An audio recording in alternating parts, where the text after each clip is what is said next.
Hey guys, Adam here from Liberty Digital and Business Advice and all. We've got Adrian from AMC Sheds all the way from Perth. How are you, Adrian? Good. Is the sun up there? No. Wow, early. And we've got Josh from Melbourne. So I forgot the name of your mortgage business. He's a mortgage broker. That's Yeah, worth terrible. it loans. Worth it. That's it. It'd be worth it to remember that for next time. Okay. Hey lads. So yeah, good morning. Or good evening for you, Adrian, whatever it might be. We want to talk about using equity to purchase or develop a shed. It was just something that's popped up a few times. Josh is the man in mortgage broking, so he knows how this happens and how we do this. And Adrian's the number one shed builder in Perth. So yeah, we want to just discuss how people are doing this and if someone is interested to do it, how they could go about doing it. So let's start off, like, Adrian, can you tell us about your sheds? What type of sheds do you do? Who are your sort of clients normally? And the type of property that they go on? The majority of our clients would be probably living on acreage on the outskirts of Perth or on bigger blocks than your standard blocks in today's subdivisions. So we have built high quality, Australian made, high quality sheds that are, they'd be the strongest on the market. Right. It is generally a domestic property, but it might be for partially or entirely for business use. No, it can be a lot of people would have it for home use, where they'd have, hoists, caravans, boats. Some people use them for business use, we can do commercial, industrial as well, but the majority of our market at the moment would be the high end domestic market. Sure, I understand. Excellent.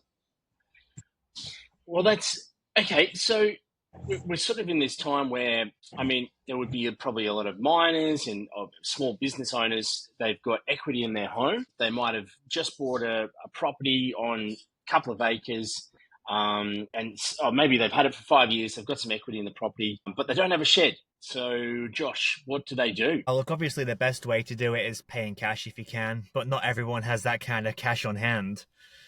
It can be quite difficult to also get like a personal loan or a secured loan for these things, and even if you can, it's probably the more expensive way to do it. With that, you get shorter loan terms and higher interest rates. Mm-hmm. So if you were to, let's say, have the equity in your current property, you would be able to pull out the equity to pay for it. And that's how most people go about getting the money to finance something like this. Okay. And Adrian, what sort of price point? Like, what's the cheapest that they would be looking at to the most expensive? Like, give us a ballpark. On the lower end of things, the smaller sheds that would be less common for us would be full project to be in around $30,000, and then from there is no top end to it, I guess. A lot of the sheds that we sell would be 100 to 150,000, or maybe 80 to 150,000. That'd be where the majority of our market seems to be, and where you can get quite a you can get a decent shed with decent inclusions for that price, rather than getting a really big shed with no inclusions and it's just quite basic. So a lot of people, when they Sure thing. So I guess there's like a couple of factors here of the price. Like, what does it cost? And then what value does it provide? And they're two very different things, it seems. And the bank has a different, but there's the value that it provides to your life and the lifestyle factor. But then there's a legitimate value in actual dollars that the bank considers. Josh, can you comment on that? Like, how does a great shed on a property affect values? Yeah, obviously having a shed of any sort affects the value of a property, and typically always in a positive way. Depending where you are, and I know obviously Adrian works in Perth, but typically what you see is that you value a property against recent sold properties in the area that are similar. So when if you were to I guess value your property against a current property that's similar, that's what it is. And by adding a shed onto it, at the moment, it's actually increasing the value more so than that it is to put the shed on there. So let's say, for Adrian's sake, a shed costs 50k. By spending 50k, you might be able to put 100k of value on your total property. So you've instantly got 50k in equity. Wow.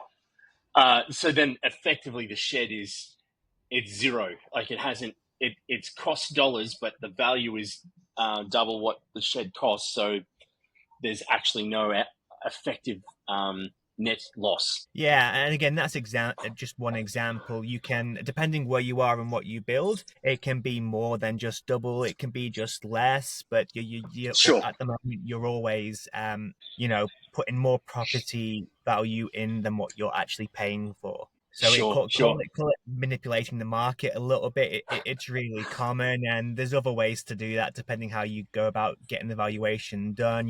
Is it a curbside? Is it a desktop? Or is it a full val? Depending what you've done, what kind of shed it is, will determine what an investment savvy broker will do to value it and just to really get it up there. Yeah. So it's Okay. especially if you wanted to sell your property, wanted to get a bit more, pull out some equity, put it in there, and you sell your property, you're making even more money.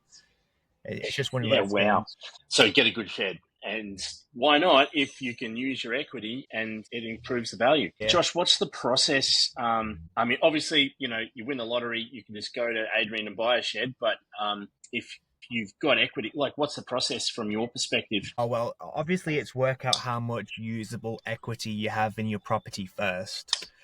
You have to naturally keep 20% of the equity in the property as a form of a deposit to the bank. You can go less than that, but then you're talking that LMI territory. We'll never go less. Even if you own your home, you have to go back into getting insurance. So you typically, keep 20% in it.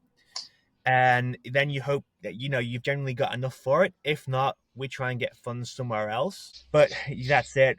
Again, we can manipulate valuations of your property if it's not quite there, what kind of valuation we do. All lenders use the same people for the valuation. It's just what type of valuation. And if it comes back wrong, then it's, well, let's go and compare it at them ourselves and send it to the valuer. And then it's like, okay, we want the funds for this. We tell the bank. Sometimes they're happy to just release it. Sometimes they want contracts. But when we're talking, 50 or 100K, most banks are okay with just giving that money out. If it's half the amount of the property, then there'll be some questions asked, a few more hoops to jump through. But, as long as serviceability is there, you're fine. We make it work. Sure. Okay.